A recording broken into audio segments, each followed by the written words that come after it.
একটা করে জালগুলো দেখছি কোনো মাছ আটকা পড়েছে কিনা।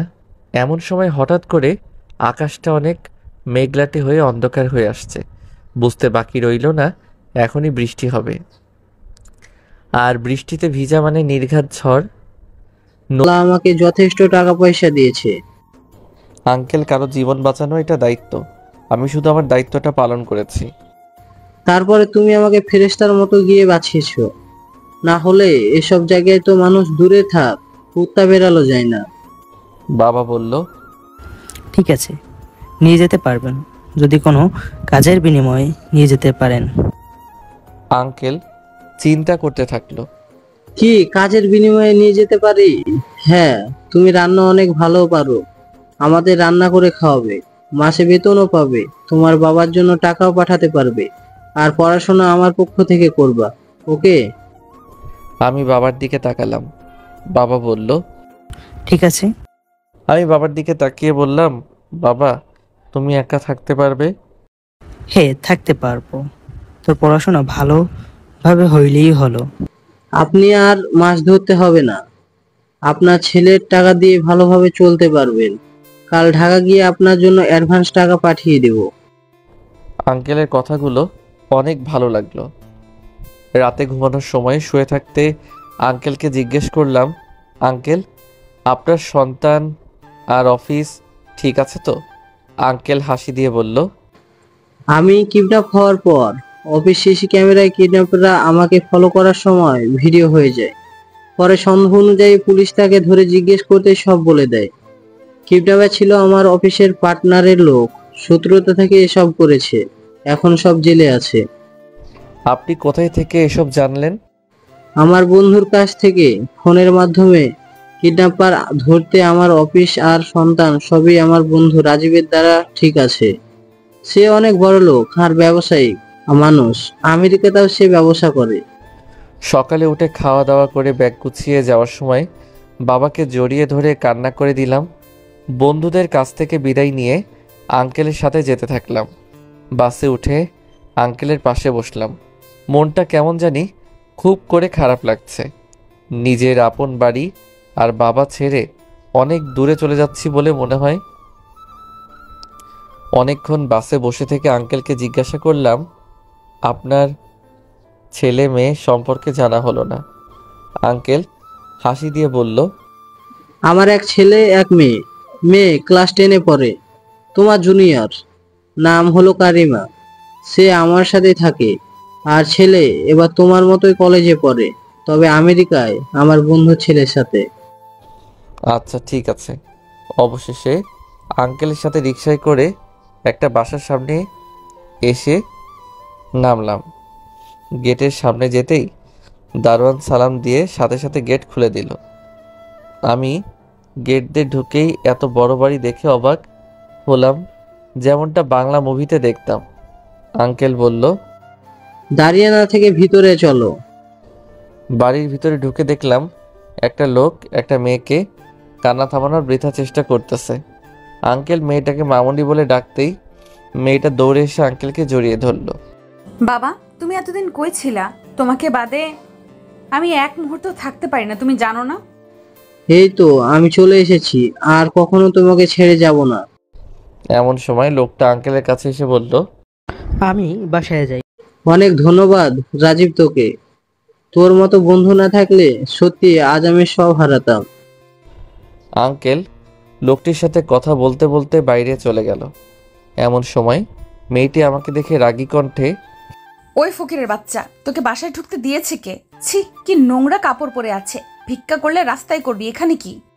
আমি করুণ কণ্ঠে বললাম, আমি আপনার বাবার সাথে এসেছি। আঙ্কেল মেয়ের নাম কারিমা। কারিমা আমার দিকে রাগী চোখে তাকিয়ে বাইরে চলে গেল। আমি মনে মনে ভাবতে থাকলাম, আল্লাহ, মানুষ কত অপরূপভাবে তৈরি করে, অথচ কথাবার্তায় মনে পৃথিবীর সবচেয়ে অসুন্দর মানুষ বুঝি এই মানুষটি। সত্যি আঙ্কেল মেয়ে দেখতে অনেক সুন্দর, বাট ব্যবহার ভালো না। আমি বাড়িটা ঘুরে ঘুরে দেখছিলাম। এমন সময় কারিমা তার বাবার সাথে আমার সামনে আসে। ওই ফকিরের বাচ্চা, চোরের মতো বাসায় ঘুরছিস কেন? বের হয় এক্ষুনি বাসা থেকে। বাবা এই নোংরা ছেলেটাকে এক্ষুনি বাসা থেকে বের হতে বলো। আমি কান্না কণ্ঠে বললাম, আঙ্কেল আমাকে এখনই বাসায় দিয়ে আসেন, আমি এখানে থাকবো না। মামুনি, এই ছেলে আজ থেকে আমাদের সাথে থাকবে আর আমাদের রান্না করে খাওয়াবে। আর হ্যাঁ, এই ছেলের কারণেই তোমার বাবা আজ বেঁচে আছে। বাবা তুমি যাই বলো, তবে এই ছেলেকে বলবা আমার কাছ থেকে দূরে থাকতে। বলেই সিঁড়ি বেয়ে উপরে একটি রুমে চলে গেল। আমি মাথা নাড়িয়ে হা জানালাম। পরে আঙ্কেল আমাকে একটি রুমে নিয়ে গেল। শামীম, তুমি আমার মেয়ের কথায় কিছু মনে করো না। ছোটবেলায় মা মরে যাওয়াতে কখনো শাসন করতে পারেনি, তাই একটু বদমেজাজি রাগী হয়ে গেছে। তবে তুমি এর কাছ থেকে কিছুটা দূরেই থেকো, এর আবার গায়ে হাত তুলে অভ্যাস আছে। শামীম, তুমি আজ থেকে এখানে থাকবা। অনেক সুন্দর দেখতে রুমটা। তারপর আঙ্কেল চলে গেল।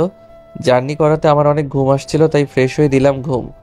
জীবনে এমন কিছু মুহূর্ত আসে যেই সময়গুলোতে আমরা নিজেকে খুব করে কোনো একটা মানুষের নিকট নিজের অপূর্ণতা, কষ্ট, অনুভূতিগুলো বলতে চাই বা বোঝানোর আশা করি। বাস্তব জীবনে আমরাও চাই কেউ বুঝতে পারুক আমার চাওয়াগুলো, আমার অপূর্ণতা এবং শত কষ্টের অনুভূতিগুলো। কিন্তু লক্ষ্য করলে দেখা যায় দিন শেষে সবাই নিজেকে নিয়েই ব্যস্ত। সবার এটা চাই, ওটা চাই, এটা লাগবে, ওটা লাগবে, এটা নাই, ওটা নাই, এটা পাইনি, ওটা পাইনি। সকল আবদার, অপূর্ণতা আপনার কাছেই চাইবে বা বলবে। কিন্তু দিন শেষে আপনার অপূর্ণতা বা আপনাকে বোঝার মতো আপন কাউকে পাইবেন না। প্রকৃতপক্ষে আমরা কেউ কাউকে বুঝি না। ঘুম ভাঙল একটা অচেনা মহিলার ডাকে। আমি দেখেই জিজ্ঞেস করলাম, আপনি কে? আপনি যান, আমি আসছি। আমি ওয়াশরুম থেকে ফ্রেশ হয়ে খাবার টেবিলের সামনে গেলাম। দেখলাম অনেক খাবার সুন্দর করে সাজিয়ে রেখেছে। আঙ্কেল আমাকে বসতে বলল। আঙ্কেলের কথায় বসে পড়লাম এবং খেতে শুরু করি। পেটে অনেক ক্ষুধা ছিল, সেই সকালে খাবার খাইছি। কারিমা টেবিলের সামনে এসে আমাকে দেখে, এই ফকিরের বাচ্চা, তোকে এখানে বসার সাহস দিল কে? আঙ্কেল কারিমাকে ধমক দিয়ে, মামুনি, তোমার কমন সেন্স বলতে কিছু নেই। খাবার খাওয়ার সময় কাউকে কিছু বলতে নেই। বাবা তুমি এই ছেলের জন্য আমাকে ধমক দিলা? এই ছেলে এখানে বসে খাবার খেলে আমিও খাবার খাবো না। বলেই সিঁড়ি বেয়ে উপরে চলে গেল। শামীম, বাবা, তোমাকে এখানে থাকতে হলে আমার মেয়েকে মেনটেন করে চলতে হবে। আঙ্কেল ঠিক আছে, আমি চলতে পারবো। এই যে দেখো, এক ধমক দিয়েছি শুধু, তাতেই কত অভিমান। এখন আমাকে গিয়ে আহ্লাদি করে খাবার খাওয়াতে হবে। আমি খাবার খেয়ে রুমে চলে গেলাম। রাতে আঙ্কেল আমার রুমে আসলো। শামীম, কাল সকালে তোমাকে নিয়ে কলেজে যাব তোমার ভর্তি করার জন্য। আর তোমার অনেক কাজ আছে, তোমাকে গাড়ি চালানো শিখতে হবে, কারণ তুমি আমার মেয়েকে স্কুলে দিয়ে আসবা এবং নিয়ে আসবা এবং প্রয়োজনে অনেক জায়গায় নিয়ে যেতে পারবা। তুমি যদি রান্না করো তাহলে কাল থেকে কাজের মেয়েকে আসতে না করে দিব। আঙ্কেল ঠিক আছে, কাজের মেয়েকে আসতে না করে দেন। আমি কাল সকাল থেকেই রান্না করব। সকালে কারিমা আর আমাকে চা দিতে হয়, খাওয়ার জন্য তোমাকে বাজার করতে হবে। এতদিন আমি করতাম, এখন থেকে তুমি করবা। ঠিক আছে আঙ্কেল, এখন সকালে আপনাদের জন্য কি রান্না করব? আপাতত যা বাজার করা আছে তাই রান্না করো, পরে তোমার পছন্দ অনুযায়ী বাজার করবা আর তাই রান্না করবা। তো আঙ্কেল আপনাদের মসজিদটা কোথায়? ফজরের নামাজ পড়লে আমার সাথে যেও, তাহলেই চিনে ফেলবে। এখন ঘুমাও, আমি যাই। আঙ্কেল চলে গেল। আমি লাইট অফ করে ঘুমিয়ে পড়লাম। আজানের শব্দ শুনে ঘুম ভাঙল। বিছানা থেকে উঠে আঙ্কেল রুমে নক করতেই আঙ্কেল পাঞ্জাবি পরতে পরতে দরজাটা খুলে দিল। উজু করেছো শামীম? না আঙ্কেল। তাহলে উজু করে আসো। আমি অজু করতে ওয়াশরুমে চলে গেলাম। অজু করে এসে দেখি আঙ্কেল সোফায় বসে আছে। তারপর আঙ্কেলের সাথে মসজিদে চলে আসলাম। নামাজ আদায় করে আঙ্কেলের সাথে বাড়ির বাইরে আলাদা একটা জায়গায় আসলাম। দেখলাম ব্যায়াম করার জন্য অনেক যন্ত্রপাতি সুন্দরভাবে সাজানো, যাকে বলে ব্যায়াম ক্লাব। আঙ্কেল ব্যায়াম করা শুরু করলো। শামীম, ব্যায়াম করতে চাইলে করো। না আঙ্কেল, আপনি করেন, আমি আপনার জন্য চা নিয়ে আসছি। শামিম, আসার সময় কারিমাকে চা দিয়ে আইসো। ঠিক আছে আঙ্কেল। এরপর রান্নাঘরে এসে দেখি সব কিছু অনেক সুন্দরভাবে সাজানো, চিনি, লবণ, মশলা, তেজপাতা সব কিছু সুন্দরভাবে গোছানো। আমি পানি গরম হাতে চুলায় পাতিল বসিয়ে দিলাম। চা ভালো হতে চাইলে আপনি পানিটা একটু সময় নিয়ে গরম করবেন, তাহলে চা অনেক ভালো হবে। আর চিনিটা পরিমাণ মতো দিলেই হলো। চা তৈরি করে কারিমার রুমের সামনে গেলাম। নক করতে অনেক ভয় হচ্ছে। এমন সময় আঙ্কেল দৌড়ে আমার কাছে আসলো। এই যে শামিম, আমার মহারানীকে ঘুমের সময় ডাক দেওয়া যায় না। হের রুমে অনুমতি ছাড়া প্রবেশ করা যায় না, এমনকি সেটাও আমিও। তাহলে আঙ্কেল চা কিভাবে দিব? এর জন্য তোমাকে যা করতে হবে, ধীরে ধীরে দরজাটা খুলতে হবে আর চোরের মতো চাটা রেখে তাড়াতাড়ি বেরিয়ে যেতে হয়। আর আমি কাল বলে দিয়েছি তাকে যে তুমি আমাদের জন্য রান্না করবা। আঙ্কেল তাহলে কি দরজা সবসময় খোলাই থাকে? হুম, বন্ধ থাকে, তবে লক করা থাকে না। এরপর আঙ্কেল চা নিয়ে চলে গেল। আমি আলতো চাপে দরজাটা খুললাম। তারপর ধীর পায়ে হেঁটে চাটা রেখে আসলাম। এরপর আমি চা খেয়ে তাদের জন্য রান্না করলাম। সব কিছু সুন্দরভাবে ডাইনিং টেবিলে পরিবেশন করলাম। রুমে বসে সার্টিফিকেট আর প্রয়োজনীয় কাগজপত্র গুছাচ্ছিলাম। এমন সময় আঙ্কেল ডাক দিল আমাকে। আমি আঙ্কেলের কাছে যেতেই এই নাও, তোমার বাবা ফোন দিয়েছে। আমি ফোনটা কানে দিয়ে দেখলাম কারিমা সিঁড়ি বেয়ে নিচে নামছে। আমি কানে মোবাইল নিয়ে রুমে চলে আসলাম।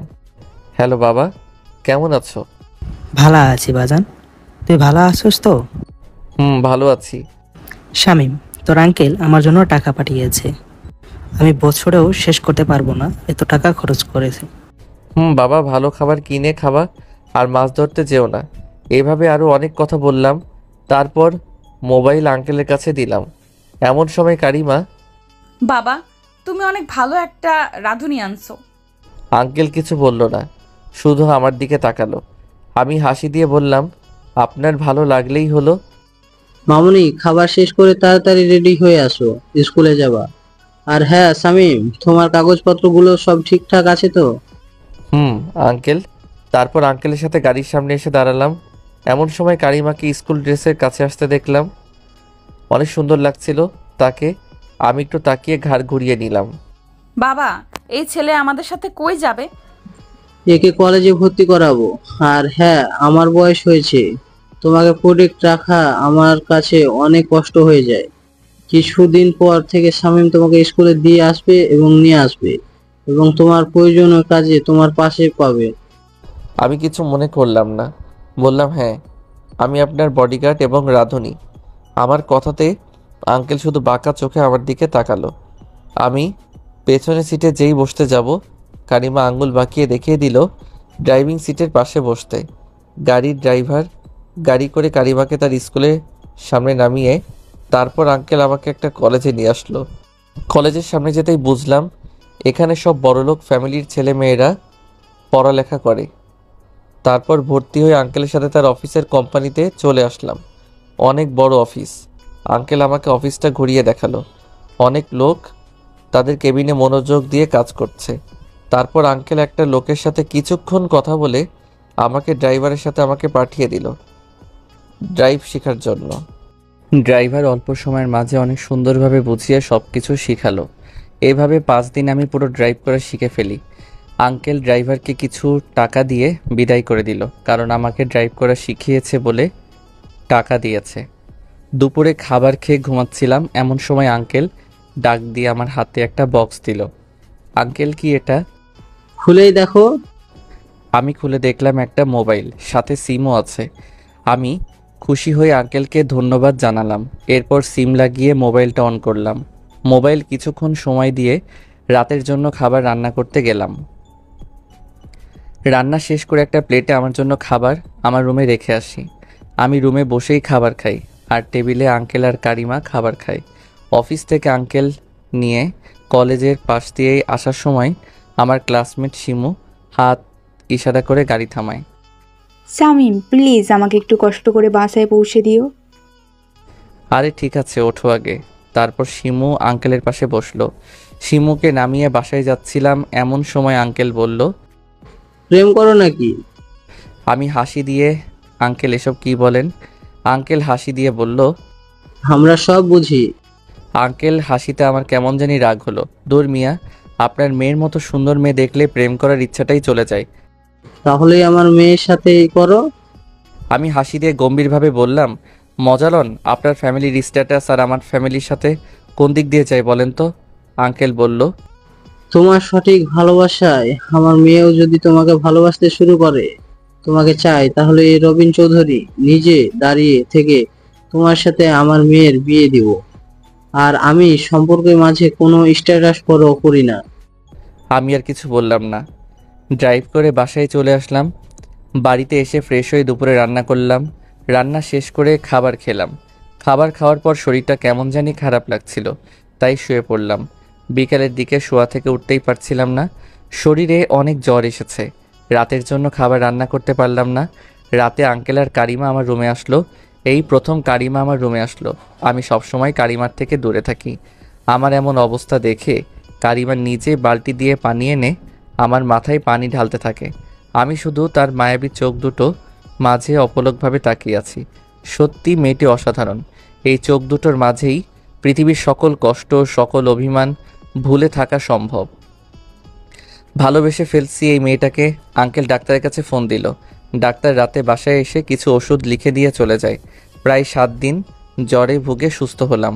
তবে এই 7 দিন কারিমা আমার খুব খেয়াল রেখেছে। আমি ভেবেছিলাম কারিমা হয়তো আমাকে আর ঘৃণা করে না, কিন্তু আমার চিন্তাভাবনা একদম ভুল ছিল। কারিমা সিঁড়ি দিয়ে নিচে নামছিল। নামার সময় হঠাৎ হোঁচট খেয়ে পড়ে যেতে ছিল দেখে আমি দৌড়ে গিয়ে তাকে ধরলাম। কারিমার সাথে সাথে আমার গালে ঠাস ঠাস 2টা থাপ্পড় দিল। আমি অবাক হয়ে তার দিকে তাকালাম। ওই ফকিরের বাচ্চা, কয়েকদিন ভালো ব্যবহার করাতে মাথায় উঠে গেছিস? তো সাহস কি করে হয় আমাকে টাচ করার? আপনি তো পড়ে যেতেছিলেন, তাই তো ধরলাম। কারিমা রাগের দৃষ্টিতে তাকিয়ে, আমি পড়লে পড়ে যেতাম, এতে তোর সমস্যা কি? তুই আমাকে টাচ করলি কেন? মনে রাখবি, আমি অসুস্থ একটা কুকুর দেখলেও সেবা করতে দ্বিধাবোধ করি না। আর তুই তো মানুষই। আমার থেকে সব সময় দূরে থাকবি। তোর চেহারাটা দেখলেও আমার ঘৃণা হয়। বলেই বাইরে চলে গেল। শালার কি অন্যায় করলাম এই মেয়ের সাথে? শুধু শুধু আমাকে ভিলেনের মতো দেখছে কেন? যাই হোক, ভালোবাসি অনেক তাকে। শত অপমান আমার কাছে তুচ্ছ। একটা কথা খুব খারাপ লাগলো, আমার চেহারা দেখলেও নাকি তার ঘৃণা হয়। কথাটা ভাবতে ভাবতে আয়নার সামনে এসে দাঁড়ালাম। নিজের মুখটাকে এদিক ওদিক করে দেখছিলাম। কই, আমার চেহারা তো দেখতে এতটা খারাপ না, ভালোই তো লাগে। গ্রামে অনেক মেয়েই তো আমার সাথে প্রেম করতে চাইতো, বরং আমি পাত্তা দিতাম না। মনে হয় নিজের চেহারা নিজে দেখছি বলে ভালো লাগছে, তাই আঙ্কেলের কাছে গেলাম। আঙ্কেল, সত্যি করে বলবেন, আমার চেহারা দেখলে কি আপনার ঘৃণা হয়? আঙ্কেল বাঁকা হেসে, কেন হঠাৎ করে এই প্রশ্ন কেন? আমি বিরক্ত হয়ে বললাম, আপনাকে যেটা বলছি সেটার উত্তর দেন। আঙ্কেল বলল, তুমি অনেক সুন্দর, আর দেখতে মায়াবী। আমার কাছে আঙ্কেল কথাগুলো কেন জানি অনেক ভালো লাগলো। অজান্তেই তাকে জড়িয়ে ধরে বললাম, সত্যি বলছেন তো? আঙ্কেল আমাকে ছাড়িয়ে, তোমার হঠাৎ করে কি হয়েছে তোমার? আমি কথা না বাড়িয়ে রুমে চলে আসলাম। এরপর থেকে শুরু হয় ম্যাডামের প্রতি আমার যত্নের উদারতা। ম্যাডাম কোন খাবার পছন্দ করে, কিভাবে থাকতে পছন্দ করে, সব কিছু যেন আমার লাইফের একটা অংশ হয়ে দাঁড়ায়। বিকেলে ছাদে দাঁড়িয়ে মোবাইল চাপছিলাম, এমন সময় কারিমা এসে বলল কোথায় নাকি যাবে, তাড়াতাড়ি গাড়ি বের করতে। আমি গাড়ি বের করে কারিমার জন্য অপেক্ষা করতে থাকলাম। কিছুক্ষণ অপেক্ষা করতেই দেখলাম শার্ট প্যান্ট পরে আসতেছে। আমার খারাপ লাগলো দেখে অনেক। শরীর অংশগুলো খারাপভাবে দেখা যাচ্ছিল, কিছু বললেই থাপ্পড় দিবে। আমার মনটা ভীষণভাবে খারাপ হয়ে গেল। ম্যাডাম গাড়িতে বসে বলল একটা রেস্টুরেন্টে নিয়ে যেতে। তার কথা অনুযায়ী রেস্টুরেন্টে আসলাম। তারপর গাড়ি থেকে নেমে ম্যাডামের পিছু পিছু রেস্টুরেন্টে ঢুকলাম। ঢুকে বুঝলাম কারো জন্মদিন পালন করা হচ্ছে। তবে ম্যাডাম মতো আরও অনেক মেয়ে শার্ট প্যান্ট পরে আছে, তার মধ্যে কয়েকটি মেয়ে শুধু গেঞ্জি পরে আছে। খুব খারাপভাবে দেখাচ্ছিল তাদের। আমি চোখ নিচের দিকে নামিয়ে রাখলাম। অল্প কয়েকজন ছেলে আছে, ছেলেগুলো দেখে মোটামুটি ভদ্র মনে হচ্ছে। কয়েকটি মেয়ে কারিমার কাছে এসে, কি রে, তোর সাথে কি বয়ফ্রেন্ড নাকি? ম্যাডাম আমার দিকে তাকিয়ে একটা তাচ্ছিল্য হাসি দিয়ে, আমার বয়ফ্রেন্ড, এটা আমার বডিগার্ড এবং রাধুনি। বুঝলাম ম্যাডাম আমার অপমান করছে। 3-4টা মেয়ে আমাকে ঘিরে দাঁড়ালো। ভাইয়া, আমাদের রান্না করে খাওয়াবেন? আমি মুচকি হাসি দিয়ে, কেন নয়, অবশ্যই খাওয়াবো। আপনারা বাসায় আইসেন। আমি খেয়াল করে দেখলাম ম্যাডাম রাগী দৃষ্টিতে তাকিয়ে আছে আমার দিকে। ম্যাডাম হাতের ইশারা করে কাছে আসতে বলল। ওই ফকিরের বাচ্চা, তুই আমার বাসাটা খাবার হোটেল বানাতে চাস নাকি? ম্যাডাম আমাকে গালাগালি করেন ঠিক আছে, মাঝখানে আমার বাপেরে টানেন কেন? বলতেই ঠাস। পুরা রেস্টুরেন্টে সবাই চুপ হয়ে গেল। আমি গালে হাত দিয়ে দাঁড়িয়ে রইলাম। ম্যাডাম বলল, তাড়াতাড়ি গাড়ি নিয়ে বাসায় চলে যা। গাড়ি নিয়ে বাসায় চলে আসলাম। বাসায় এসে রাতের জন্য রান্না করলাম। রান্না শেষ করে কিছুক্ষণ মোবাইল চাপলাম। মাগরিবের নামাজ আদায় করে বাসায় এসে দেখি ম্যাডাম এখনও আসেনি। তারপর আঙ্কেলকে বললাম কারিমাকে ফোন দিতে। আঙ্কেল কারিমাকে ফোন দিয়ে জানতে পারলো বাসায় আসতে নাকি দেরি হবে। আঙ্কেল খাবার খেয়ে আমাকে বলল খেয়ে শুয়ে পড়তে। আমি ম্যাডামের অপেক্ষায় বসে থাকলাম। রাত অনেক হলো, মেয়েটা এখনো আসছে না কেন? দেখি গিয়ে ছেলেটা কি করে। আঙ্কেল চুপি চুপি আমাকে খেয়াল করলো আমি কারিমার অপেক্ষায় বসে থেকে অনেক টেনশন করতেছি। এমন সময় কারিমা আসলো। আঙ্কেল তৎক্ষণাৎ খেয়াল করলো আমার টেনশনযুক্ত কালো চেহারাটা হঠাৎ ওই হাসিতে পরিপূর্ণ।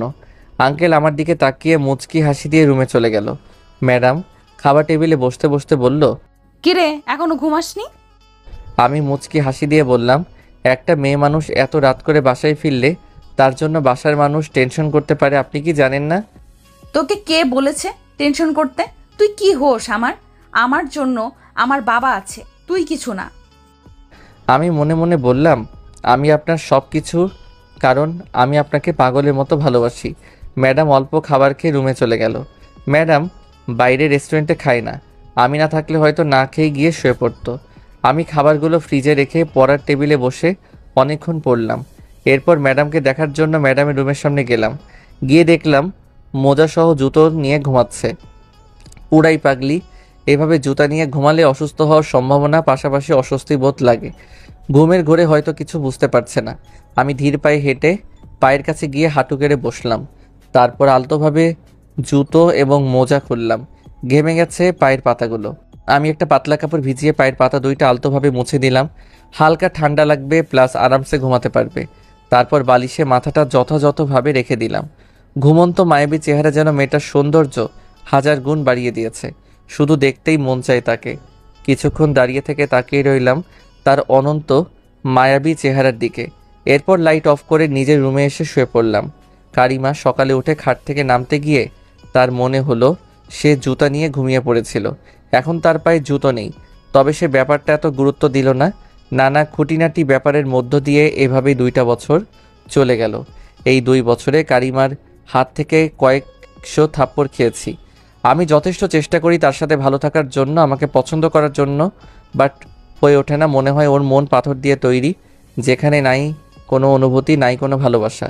রাতে বসে মোবাইল চাপছিলাম, এমন সময় আঙ্কেল গম্ভীর একটা ভাব নিয়ে আমার রুমে আসলো। আঙ্কেল আমার কাছে বসলো। শামীম, তোমার সাথে আমার কিছু কথা ছিল। বলেন কি কথা?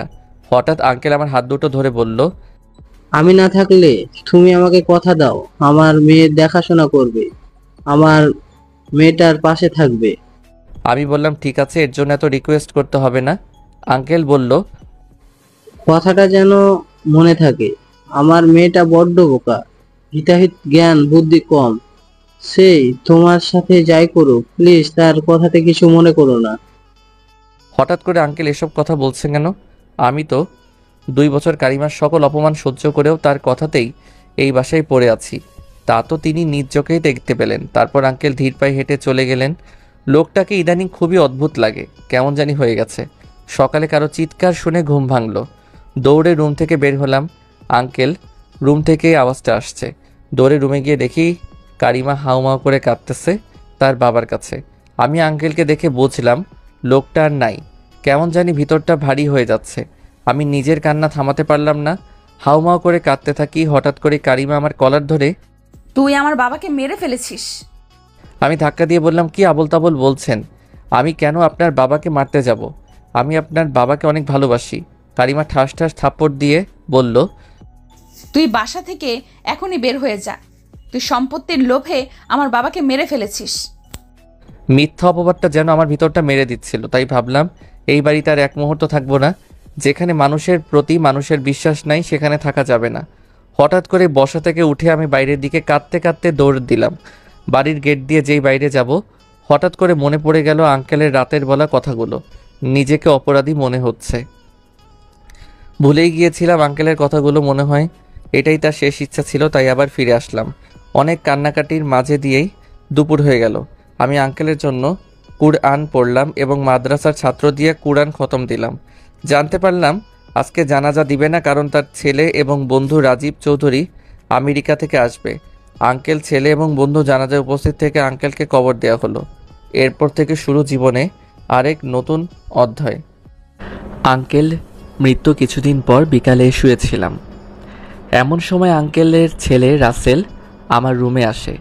সে আগে থেকেই আমার সম্পর্কে সব কিছু জানতো আঙ্কেলের কাছ থেকে। শামীম, তোমার সাথে কিছু কথা ছিল। বলেন। আমি এখানে বেশি দিন থাকতে পারবো, সো আমি চাই তুমি আর কারিমা কোম্পানি দেখাশোনা করো। আমি জানি তোমাদের কোম্পানির কাজ সম্পর্কে কিছু জানো না। আমি এখানে যে কয়েকটি দিন আছি সব বুঝিয়ে দেব। আমি বললাম, ঠিক আছে। তো কাল রেডি থেকো অফিসে যাওয়ার জন্য। আমি মাথা নাড়িয়ে হ্যাঁ জানালাম। আজকে রাতের খাবার রান্না করে সব কিছু সুন্দরভাবে পরিবেশন করলাম। রাসেল খাবার খেয়ে অনেক প্রশংসা করলো, আর কারিমা এক মনে খেয়েই যাচ্ছে। রাসেল খেতে খেতে বলল, বাবা শুধু ফোনে তোমার কথা বলতো। আমি বললাম, কি বলতো আপনাকে? বাবা শুধু ফোনে তোমার কথা বলতো। তুমি আমাকে আপনি করে বলছো কেন? আমি তোমার সমবয়সী, সো বন্ধু, তাই আপনি বলা যাবে না, ওকে? বাবা তোমার রান্নার প্রশংসা করতো, এখন নিজে খেয়ে বুঝলাম কেন করতো। আমি আগে খাবার নিজের রুমে নিয়ে গিয়ে বসে খেতাম। এখন ডাইনিং টেবিলের সামনে ফ্লোরে বসেই খাবার খাই, কারণ এতে আমি কারিমা দেখতে পাই, প্লাস খাওয়ার সময় এটা ওটা দিতে সাহায্য করতে পারি। আমাকে নিচে বসে খাবার খেতে দেখে রাসেল অনেকবারই বলেছে ডাইনিং টেবিলে বসে খাবার খেতে। আমি বলেছি আমি চেয়ারে বসে খাবার খেতে পারি না। রাসেল আমাকে এভাবে খেতে দেখে সে নিজেও খাবার নিয়ে আমার সামনে বসে পড়ে আর খেতে থাকে, প্লাস এটা ওটা নিয়ে কথা বলতে থাকে। আর কারিমা মন খারাপ করে একা একা খাবার খাচ্ছে। খাওয়া দাওয়া শেষ করে দুজনে রুমে চলে গেল। আমি বাড়তি খাবারগুলো ফ্রিজে রেখে রুমে গিয়ে ঘুমানোর জন্য শুয়ে পড়ি। আজানের শব্দে ঘুম ভাঙে। নামাজ আদায় করে সকালের জন্য চা তৈরি করি। প্রথমে চা রাসেলকে দিতে রুমে যাই, গিয়ে দেখি ল্যাপটপে মনোযোগ সহকারে কাজ করছে। আমি সামনে গিয়ে, এই নাও তোমার চা। রাসেল একটা মুচকি হাসি দিয়ে চাটা হাতে নিল। থ্যাঙ্কস। রাসেলের রুম থেকে বেরিয়ে কারিমাকে চা দেওয়ার জন্য রুমে যাই। গিয়ে দেখি পাগলিটা এখনো গাধার মতো ঘুমোচ্ছে। কিছুক্ষণ দাঁড়িয়ে থেকে তার মায়াবী চেহারাটা দেখে রুম থেকে বেরিয়ে গেলাম। এটা আমার প্রতিদিনের রুটিন হয়ে দাঁড়িয়েছে। 9টা বাজতেই রাসেল অফিস যাওয়ার জন্য তাড়াতাড়ি রেডি হতে বলল। আমি রেডি হয়ে গিয়ে গাড়ি বের করলাম। গাড়ির সামনে দাঁড়িয়ে থাকতেই কারিমাকে বের হতে দেখলাম। আজকে মনে হয় অনেক সাজুগুজু করেছে, সাথে শাড়িও পরেছে, পুরা পরীর মতো লাগছে। আমি হা করে তাকিয়ে রয়েছি। কারিমা কাছে আসতেই চোখ ঘুরিয়ে নিলাম। কারিমা গাড়িতে বসে পড়ল, তার একটু পরে রাসেলও গাড়িতে বসে পড়ল। আমি ড্রাইভিং সিটে একা, আর তারা দুই ভাই বোন একসাথে। আমি গাড়ি চালিয়ে অফিসে চলে আসলাম। এরপর তিনজনে মিলে একসাথে অফিসে প্রবেশ করলাম। দেখলাম সবাই ফুলের তোড়া দিয়ে শুভেচ্ছা দিচ্ছে। এরপর সবাই ম্যানেজার সাহেব ডাকে একসাথে হলো। এমন সময় রাসেল সবাইকে উদ্দেশ্য করে বলতে থাকে, সবাই জানেন আমার বাবা পৃথিবীর মায়া ত্যাগ করে চলে গেছে। যদি কোনো কারণে আমার বাবা কারো মনে কষ্ট দিয়ে থাকে, দয়া করে তাকে ক্ষমা করে দিবেন। আর হ্যাঁ, এখন থেকে কোম্পানির বস হবে আমার ছোট বোন কারিমা। তাকে সবাই কোম্পানির কাজে সাহায্য করবেন। আমি ভাবলাম আমাকেও উদ্দেশ্য করে হয়তো কিছু বলবে, কিন্তু কিছু বলল না। এরপর আমি, কারিমা, রাসেল পিছু পিছু একটা কেবিনে ঢুকি, যেখানে আঙ্কেল বসে কাজ করত। রাসেল তার ছোট্ট বোনকে অনেক কিছু বোঝাচ্ছে, সাথে ম্যানেজারও। আর আমি আবুলের মতো দাঁড়িয়ে দাঁড়িয়ে দেখছি। অনেকক্ষণ দাঁড়িয়ে থেকে আমি একটা চেয়ারে বসেই পড়লাম। আরও অনেকক্ষণ বসে থাকলাম। এক কথায় এবার আমার বিরক্ত লাগছে। আমি চেয়ার থেকে উঠে রাসেলের কাছে গেলাম, হাত ধরে বললাম, দুপুরে খাবার খেতে হবে? তাই রান্না করার জন্য আমি বাড়িতে যাইতে হবে। আমি চলে যাই। এরপর আমি বাইরে চলে আসলাম। শালার শুধু শুধু এতটা সময় বসায় রাখছে। গাড়িতে উঠতে যাব, এমন সময় রাসেল আমার কাছে এসে, ভাই আমার কিছু দোষ নাই, তুমি তো জানোই আমার বোন কীরকম। আমি বলছি তোমাকে ম্যানেজার পদে নিয়োগ দিতে, কিন্তু সে কর্মচারী হিসাবে নিয়োগ দিতে, তাই তখন তোমাকে কিছু বলতে পারিনি। আমি বললাম ঠিক আছে, আমি কর্মচারী হিসেবে থাকতেই খুশি হব, ম্যানেজার হওয়া লাগবো না। আমিও বাসায় যাব, চলো একসাথে যাই। এরপর দুজনে বাড়িতে চলে আসি। আমি বাড়িতে এসে দুপুরে রান্না করলাম। রাসেল আমি একসাথে খাবার খেলাম। খাবার খেয়ে শুয়েছিলাম, এমন সময় মোবাইলে কারিমা কল আসলো। আমি সালাম দিতেই রাগী কণ্ঠে, তুই কাকে বলে অফিস থেকে চলে গেছিস? তুই এখন থেকে অফিসে কর্মচারী, তোকে অফিস থাকা চাই, তাড়াতাড়ি অফিসে চলে আয়। আমি ভালো করেই জানি দুপুরে খাবার পেটে না পড়াতে এমন রেগে আছে। আমি খাবার গরম থাকার পাত্রের মধ্যে রেখে সুন্দরভাবে গুছিয়ে রাসেলকে বলে গাড়ি চালিয়ে অফিসে চলে আসলাম। এসে বসের অর্থাৎ কারিমার কেবিনে গেলাম। দেখলাম কারিমা মাথা নিচু করে টেবিলে বসে আছে। আমি কাছে দাঁড়াতেই ঠাস, তোর কি কমন সেন্স বলতে কিছুই নাই? তুই জানোস আমার বাইরের খাবার খাই না, তাহলে খাবার ছাড়া অফিসে আসছিস কেন? আমি খাবারের পাত্রটা টেবিলে রাখলাম। খাবার এনে লুকিয়ে রাখছিস কেন? আপনি বের করার সময়টা কখন দিলেন? ম্যানেজারকে বল তোর কেবিনটা দেখিয়ে দিতে। আমি ম্যানেজারের কাছে গেলাম। লোকটার সাথে এর আগেও থেকে পরিচিতি ছিল, অনেকবারই আঙ্কেলের সাথে বাসায় খাবার খেয়েছে।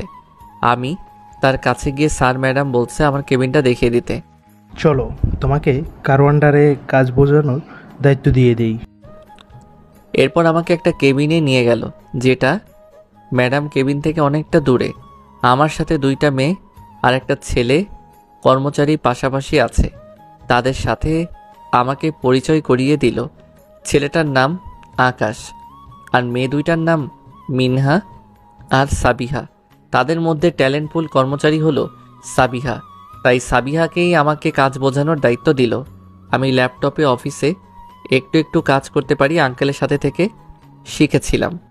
সাবিহা পাশে বসে কাজ দেখছিলাম, কিভাবে প্রজেক্ট তৈরি করতে হয়, কিভাবে ফাইলের কাজ করতে হয়, ইত্যাদি ইত্যাদি। এই 5-6 মিনিটের মধ্যে বুঝলাম সাবিহা, মিনহা আর আকাশ তারা খুব ক্লোজ। আমাকে কাজ বোঝানোর সময় একজন আরেকজনের সাথে মজা করছে খুব। দুষ্টুমিগুলো এই রকম ছিল। আকাশ দেখ, সাবিয়া কাজ দেখানোর বদলে কিভাবে ছেলেটার দিকে তাকিয়ে আছে। আর শালি লুচ্চি, সুন্দর ছেলে দেখলেই হা করে তাকিয়ে থাকে। আমিও তো প্রথম দিকে কত সুন্দর ছিলাম, এই লুচ্চি মেয়েটা আমার সুন্দর সব চোখ দিয়ে গিলে খেয়ে নিয়েছে, এখন আবার আরেকটা নতুন পাইছে। সাবিহা কলম দিয়ে আকাশের দিকে ছুঁড়ে মারল। আকাশ নিচু হয়ে গেল। একজন আরেকজনের সাথে কঠিনভাবে কথায় ফাইট করছে আর আমি হাসছি। হঠাৎ এমন সময় কারিমা এসে, এখানে কিসের কথা হচ্ছে এত? সবাই চুপ হয়ে গেল। কারিমা দেখলো আমি একটা মেয়ের সাথে বসে আছি আর মেয়েটা আমাকে অনেক কিছু দেখাচ্ছে। আমি একবার তাকিয়ে আবার কাজে মনোযোগ দিলাম। কিছুক্ষণ বসে কাজ দেখতেই পিয়ন এসে বলে গেল ম্যাডাম নাকি আমাকে ডাকে। আমি উঠে ম্যাডামের কেবিনে আসলাম। আমি কাছে গিয়ে, ম্যাডাম কেন ডেকেছেন? এখানে বসে থাক। আমি বসে রইলাম। প্রায় 5 মিনিট মতো বসে থাকলাম। দেখলাম ম্যাডাম কিছু বলছে না। ম্যাডাম এখানে শুধু শুধু বসিয়ে রাখছেন কেন? আমি চলে যাই। এরপর ম্যাডাম ল্যাপটপ অফ করে আমার দিকে তাকালো। 10 সেকেন্ডের মতো তাকিয়ে থেকে বলল, যা গিয়ে কাজ কর। আমি তো পুরা আবুল হয়ে গেলাম। পাগল হয়ে গেছে নাকি? যেই কেবিন থেকে বের হয়ে যাব আবার ডাক দিল। কাছে যেতেই ঠাস। তুই নিশ্চিত মনে মনে আমাকে পাগল বলছিস? আমি এবার থ হয়ে গেলাম। আই এম তো অবাক। এবার গালে হাত ঢলতে ঢলতে বাইরে এসে ম্যাডামকে ইচ্ছে মতো গালাগালি করলাম। এভাবে দেখতে দেখতে 15 দিন চলে গেল। রাসেলেরও আমেরিকা যাওয়ার সময় হয়ে গেল। রাসেল আজকের রাতের ফ্লাইটেই বিদায় নিয়ে চলে গেল। রাসেলকে বিদায় দিয়ে কারিমার সাথে বাসায় ফিরছিলাম। এমন সময় কারিমা ফুচকা খেতে চাইল।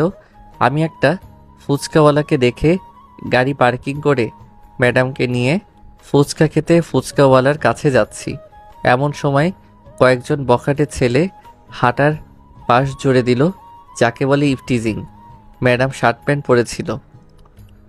আমি ম্যাডামকে বললাম, ভালো কাপড় চোপড় পরলে এমন ইফটিজিং শিকার হতে হতো না।